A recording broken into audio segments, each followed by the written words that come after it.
Espace TV, le 22h.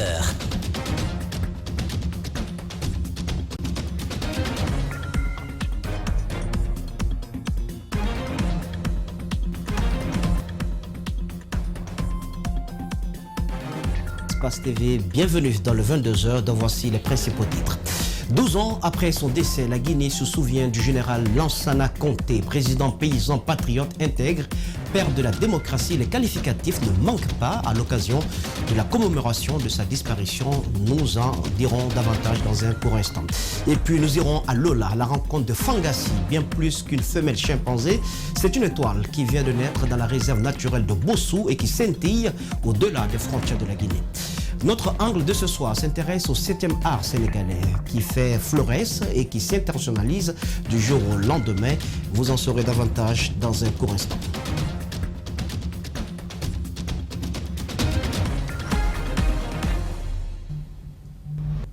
Feu général Lansana Conté, le président paysan, a passé l'arme à gauche un 22 décembre 2008. 12 ans plus tard, sa popularité n'a pas faibli d'un iota. Ses proches collaborateurs se rappellent d'un homme intègre, travailleur et patriote.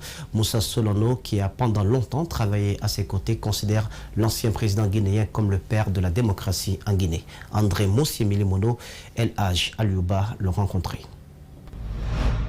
Il fut l'un des proches et fidèles parmi les fidèles collaborateurs du président Lansana Conté. Moussa Solano, ancien ministre de la décentralisation, se rappelle encore de celui qu'il appelle le travailleur. Lansana Conté, sous son règne, a changé le cours de l'histoire du peuple de Guinée en instaurant la démocratie, ce qui, selon Moussa Solano, a mis fin à l'ancien système. Ce qu'il a fait pour transformer la mentalité d'un homme, pour en faire un homme nouveau. Et c'est de cela dont je parle. Cela, c'est la démocratie. De la révolution à la démocratie, ça a demandé une transformation de l'homme. La transformation de l'homme a accouché d'un être humain nouveau, d'un Guinéen nouveau, qui est devenu un Guinéen démocrate. Cet ancien ministre du régime Lansana Conté n'occulte pas le fait qu'il y ait eu des moments sombres au cours de leur gouvernance. Mais Moussa Solano estime que le président Conté a tout au long de son règne gouverné avec tolérance. On le brocardait par moments, surtout les journaux qui sortaient, on disait Fori Koko, on le présentait, Bantama et tout. Ça l'amusait parfois quand il voyait la façon dont on le présentait. C'était une image un peu ridicule qu'on présentait. Mais lui aussi, ça l'amusait. Et il disait, ce n'est pas grave, ça ira. Les routes, les ponts, l'accès à l'eau potable et à l'électricité, l'agriculture, l'économie, tout a été amorcé. Pour lui, le président Conté fut un bâtisseur. Il a travaillé, ses œuvres sont là. Les routes, les ponts et tant d'autres. Mais de tout cela, ce qui reste, c'est le travail qui est fait sur la mentalité de l'homme, qui transforme l'homme, qui modifie le comportement de l'homme et qui lui fait adopter une nouvelle mentalité. C'est comme s'il s'était réinventé et devenu une nouvelle personne. Moussa Solano appelle l'ensemble des Guinéens à la paix et à la réconciliation. Seul moyen, selon lui, d'honorer la mémoire du président Conté qui a été pendant 24 ans à la tête de l'État guinéen. Il est encore plus populaire, mais en étant mort, des souvenirs vivaces 12 ans après sa disparition. Le général Lansana Conté, pour qui les témoignages ne manquent pas, c'est un vaillant soldat, un patriote qui aimait son peuple. C'est en ces termes qu'Adja André Touré, ancienne première dame de la Première République, parle de l'homme qui a succédé à son époux à la tête de la Guinée. Elle n'a pas non plus oublié les moments sombres au lendemain de la prise du pouvoir par l'armée guinéenne en 1984. Djibril-Ba, Mohamed Al-Hussein Kamara. Cet élément n'est donc pas disponible. Nous y reviendrons avant la fin de cette édition d'information, si la régie le permet. Dans la même ferveur de la commémoration de l'an 12 marquant la disparition du général Lansana Conté, une lecture de Saint-Coran a été organisée cette année à Conakry au domicile de l'ancien ministre de l'économie et des finances, Cheikh Ahmed Kamara. Ali Badra Kamara nous signe donc ce reportage.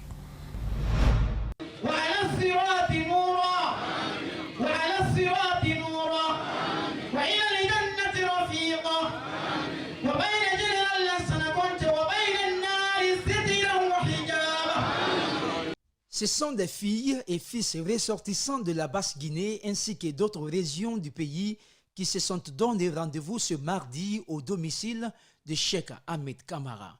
Ils étaient des femmes, des sages, des chefs religieux et même des khalifes et les érudits. Tous les mains en l'air pour implorer la grâce de Dieu pour le repos éternel de l'âme de Lansana Conté. Voilà pourquoi cette lecture du Saint-Coran. Tout ce que nous voulons, c'est la paix au sein de la famille de Conté. Qu'ils arrêtent les querelles autour du nom du fait général Lansana Conté. On ne veut pas ça.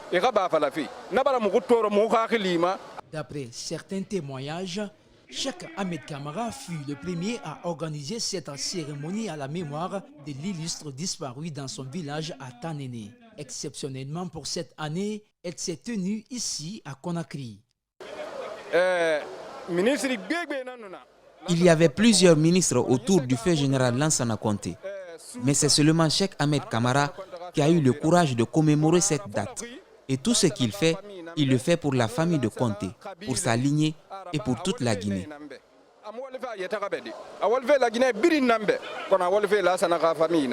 Convaincu de la gestion saine du pays par l'homme du 3 avril 1984, la vice-présidente de la Basse-Côte rappelle quelques acquis de feu général Lansana Conté.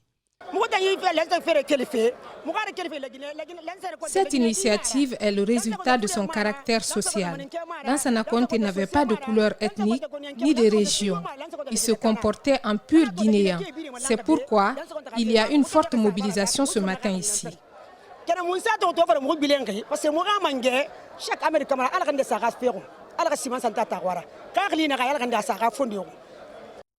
En plus de la prière pour le repos de feu général Lansana Conté, des prières ont aussi été formulées en faveur de la paix en Guinée. Voilà, donc c'était à l'instant même la lecture du Saint-Coran à la mémoire du général Lansana Conté. Je le disais donc que après sa disparition, la première dame de la Première République, André Touré, se rappelle encore du général Lansana Conté et n'oublie pas non plus les moments sombres au lendemain de la prise du pouvoir par l'armée guinéenne en 1984. C'est un reportage signé Djibrilba Mohamed Al-Hussein Kamara.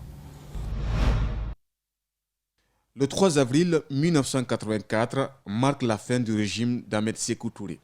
Cette année marque aussi le début des déboires de sa famille. À l'occasion de la commémoration du décès du général Lansana Conté ce 22 décembre, qui jadis tenait la dragée haute du mouvement militaire, Hadja André Touré parle. Elle et son fils Mohamed Touré, dès après le coup d'état militaire, avaient fait la prison durant 4 ans. Mais au fil du temps, ses relations avec Conté ont, dit-elle, été chaleureuses. Je n'ai pas de rancune. Je n'en veux à personne. Vraiment. Ce qui m'arrive, je dis, ah, c'est ma destinée. C'est ce que Dieu a voulu que ça m'arrive. Durant le règne du général Lansana Conté, Hadja André est resté de nombreuses années en exil. Lui demander encore de l'homme qui l'a emprisonné, elle ne manque pas de compliments envers lui. Pour moi, c'est un brave monsieur. Hein? C'est un brave monsieur qui aime bien son peuple. Il aime les chouchous. Les chouchous, c'est normal. Hadja André attend toujours la libération de son fils qui fait la prison pour la 2e fois. Mohamed Touré a été reconnu coupable d'exploitation d'une domestique aux États-Unis. Il m'a dit, maman, je vais aller prendre mes enfants qui ont fini leurs études pour qu'ils viennent en Guinée, qu'ils travaillent en Guinée, qu'ils connaissent la Guinée, que les Guinéens les connaissent. J'ai dit, ça c'est une bonne initiative. Dieu te bénisse. Il est parti avec cette idée-là. On le met en prison. C'est sa fille qui m'a appelé. Sa première fille, Sarah.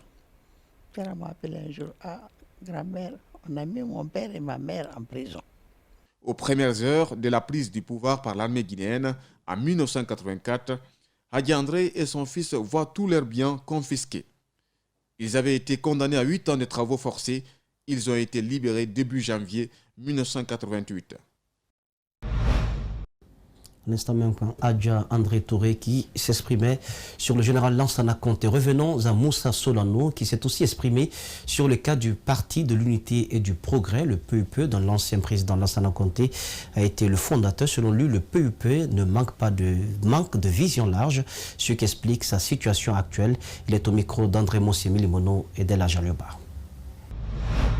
Le PUP a manqué d'une seule chose.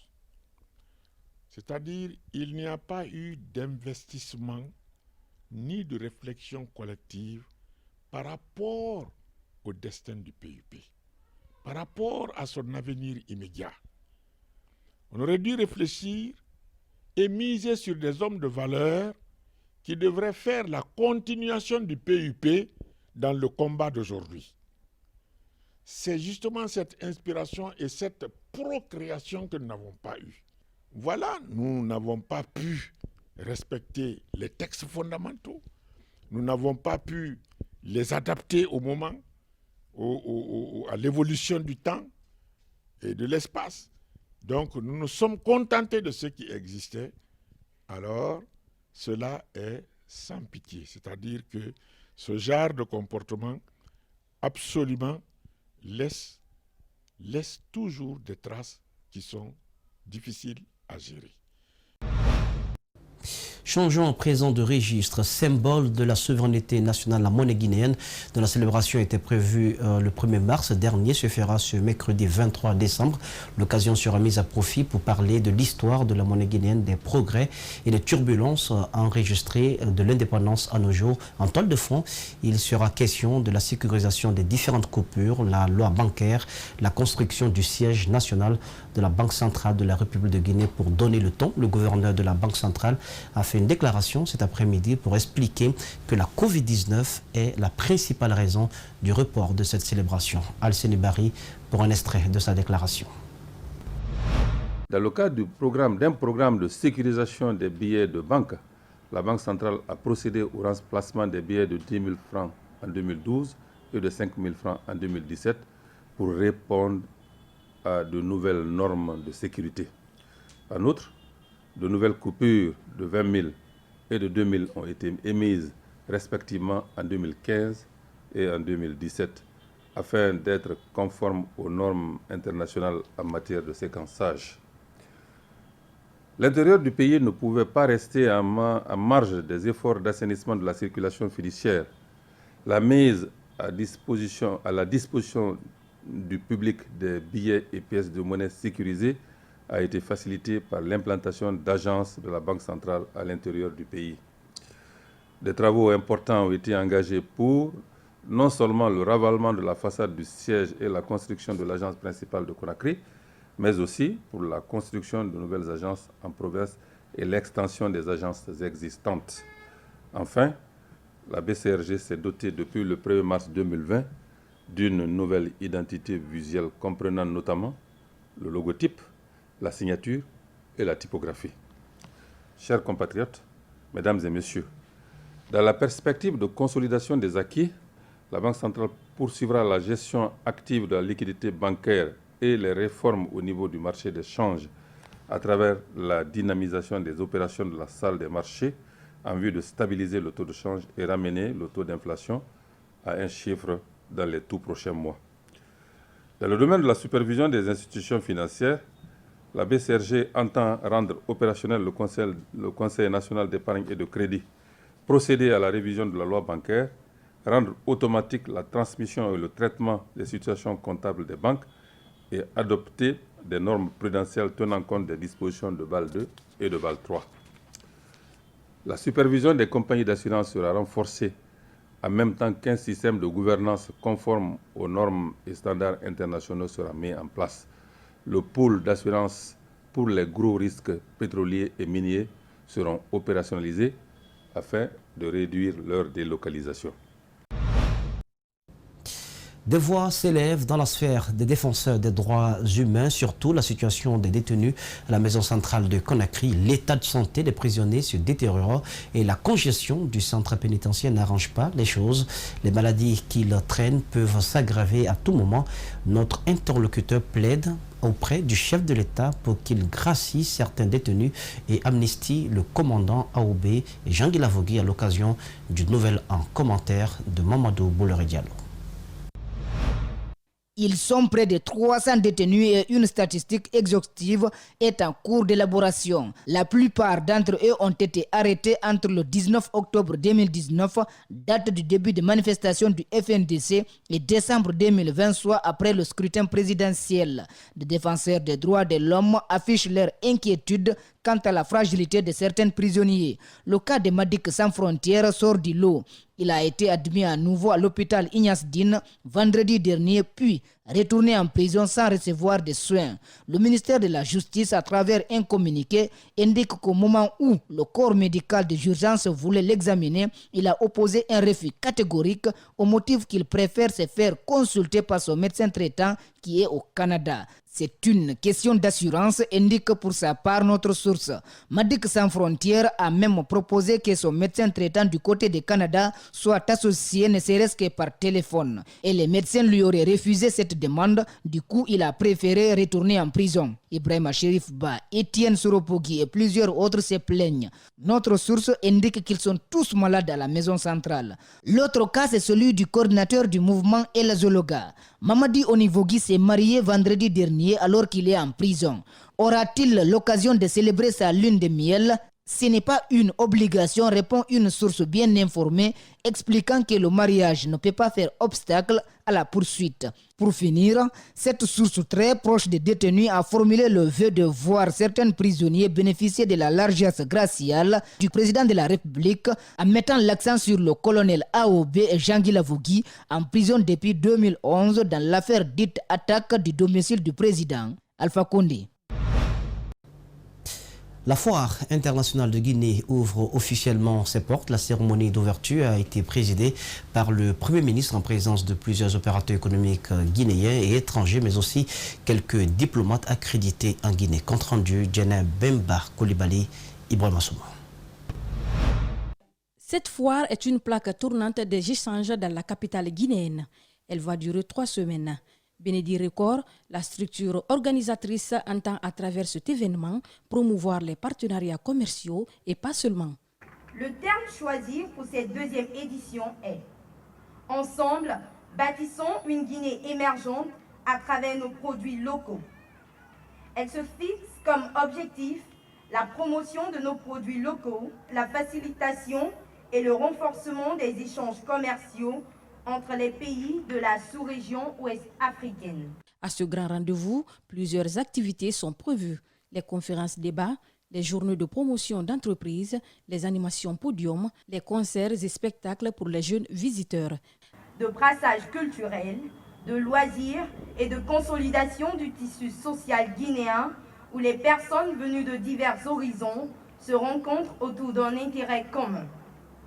C'est le lieu de signaler qu'elle crée près de 1500 emplois directs et de 2500 emplois indirects en faveur des jeunes et des femmes.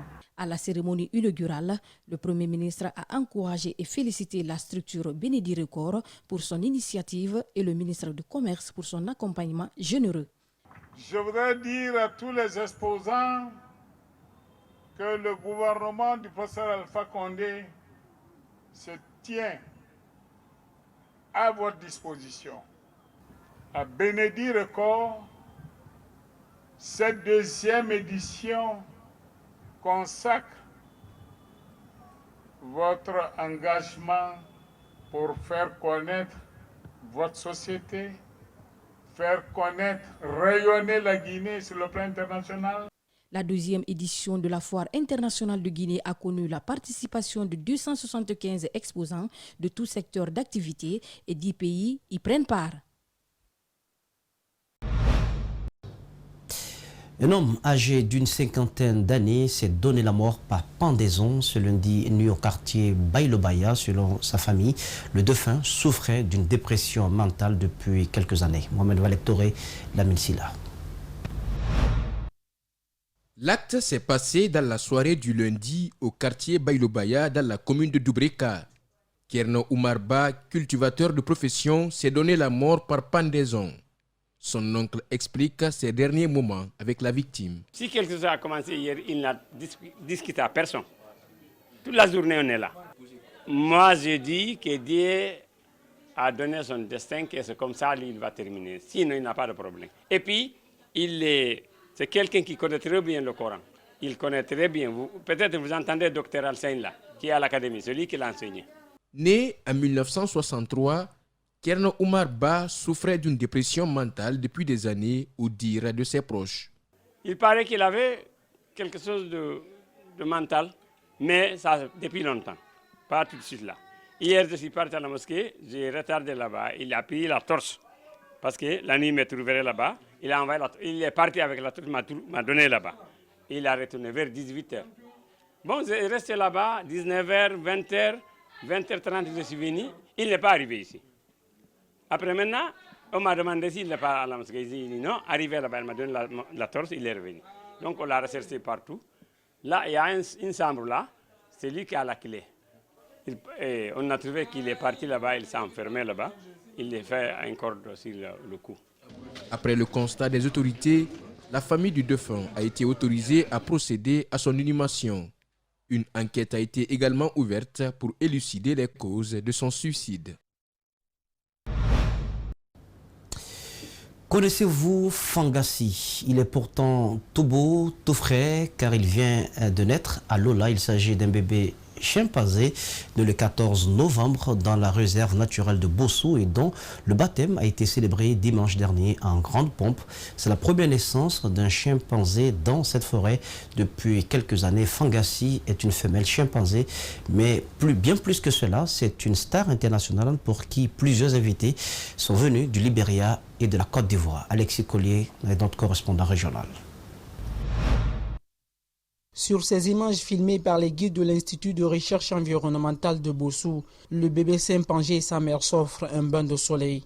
Pendant ce temps, au pied de la forêt, des folklores et des pas de danse rythment la cérémonie de baptême du nouveau-né.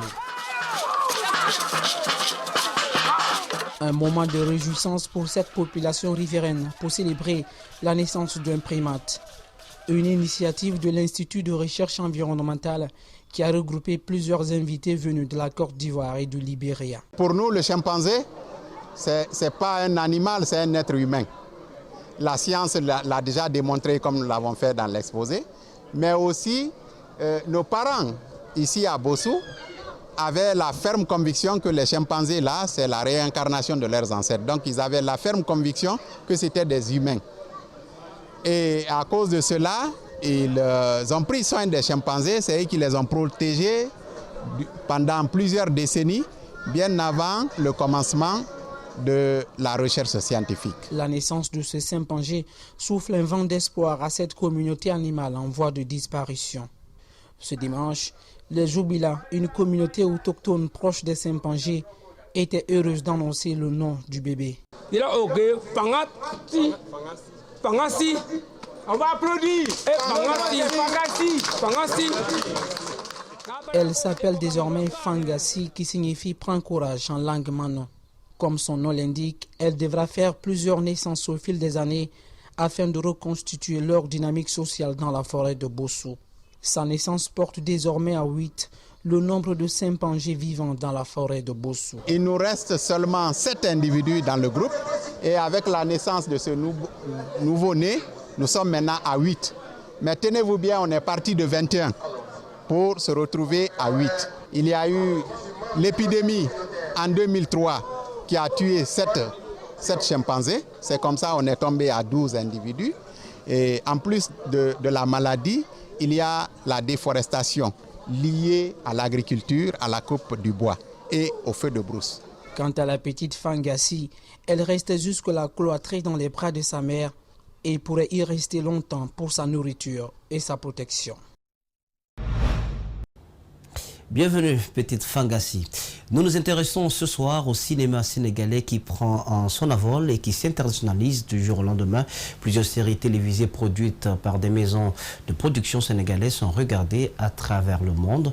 Dans quelles conditions ces séries sont tournées? Nous avons suivi un jeune Guinéen qui joue dans la série lors de Niki Nanka qui passe actuellement sur les chaînes Canal+, afin de voir les conditions de tournage. Marodi a ouvert ses portes à Espace TV au cœur du cinéma sénégalais. C'est un grand format signé Al-Gassim Yalba dans la rubrique Notre Angle.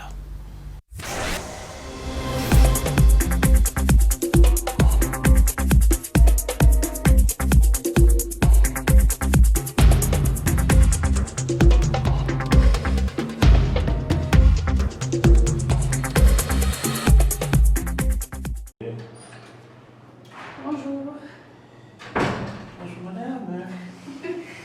Alors, qu'est-ce qu'on a prévu pour aujourd'hui? Là, je suis en train de mettre à jour le dialogue des acteurs. Donc, il y a eu certains changements. Je les mets à jour pour le leur envoyer. Maintenant, en collaboration avec la chef de projet et la mise en scène, qui est l'assistant réel. Donc, on est en train de polir un peu le dialogue et voir quelle séquence il faut commencer pour avoir plus de pertinence.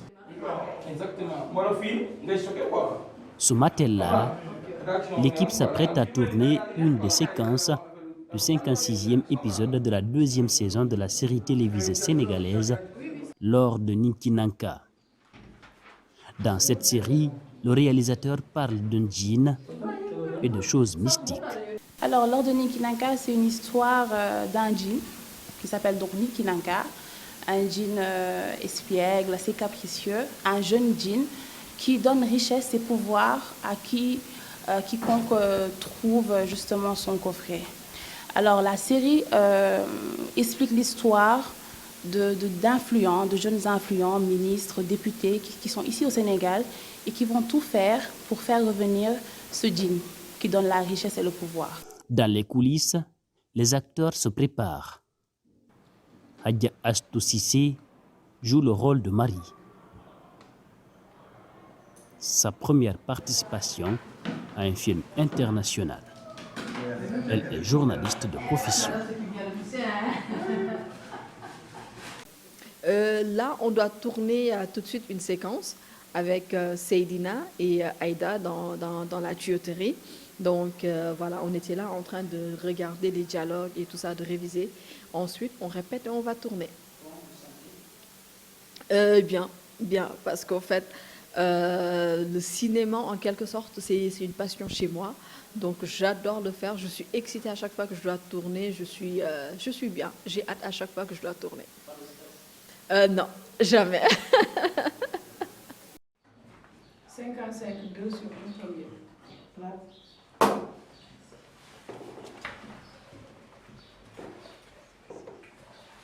C'est bon? Action. Là. C'est tout à fait normal, Aïda. Comme je te l'ai dit, il n'y a jamais une chose évidente de se retrouver face à un membre de sa famille. Dans la peau de Seydina, Hamidouba, un jeune Guinéen, interprète le rôle d'un avocat.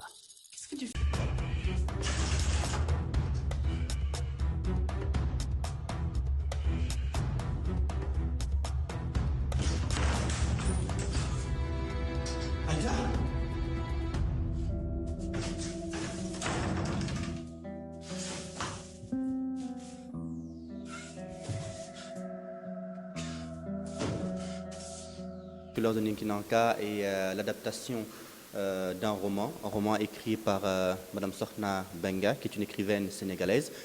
C'est presque une première ici, je pense, au Sénégal. Une coproduction de Canal+ et de Marodi. Marodi a pu s'installer, se positionner, avoir une position de leader ici sur le cinéma sénégalais, parce qu'il y a quelque chose de nouveau qu'ils apportent, tant sur la réalisation, sur le projet, sur le coaching des acteurs, mais également sur les scénaristes qui travaillent vraiment de façon très acharnée pour que le rendu soit vraiment excellent.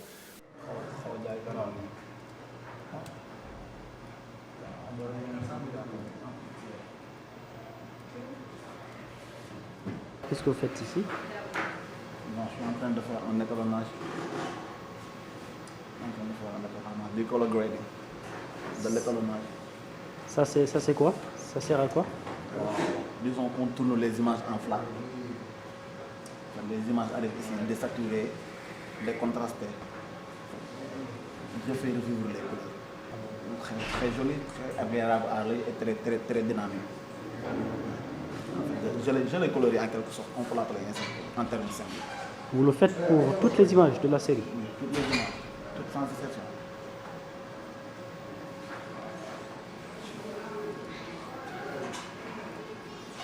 Marodi, une grande maison de production sénégalaise qui exige le professionnalisme et demande beaucoup de rigueur dans le travail. Une des réussites de la maison est la série Maîtresse d'un homme marié qui est suivie un peu partout à travers le monde. En fait, c'est une séquence avec mon avocat Seydina et ma meilleure amie et associée Marie. Donc, on a prévu d'attaquer de nouveau en justice Racine. Donc voilà, c'était l'objet de cette séquence. Et Marie qui vient d'être possédée par le djinn vengeur. En Guinée, on fait encore du théâtre, du PC, alors qu'ici au Sénégal, ils commencent à faire du cinéma. Je ne pense pas que le Sénégal et que la Guinée soit très en dessous du Sénégal. Je pense juste qu'il faut peut-être un apport financier. Il faut que la mentalité elle change, que les gens quittent un peu plus le terrain du théâtre pour avancer vers quelque chose de beaucoup plus international. Hamidouba est à sa toute première expérience dans le cinéma. Le jeune écrivain guinéen, qui a déjà 4 romans à son compte, a des projets en tête pour son pays. Mon prochain objectif, c'est de retourner à Conakry et c'est peut-être de produire l'un de mes ouvrages. Pourquoi pas La Patte du Mal, qui est déjà distribué lui à Conakry. C'est vraiment un projet qui me tient à cœur. Au lendemain de notre passage chez Marodi, le tournage de la 2e saison de l'or de Ninkinanka a pris fin.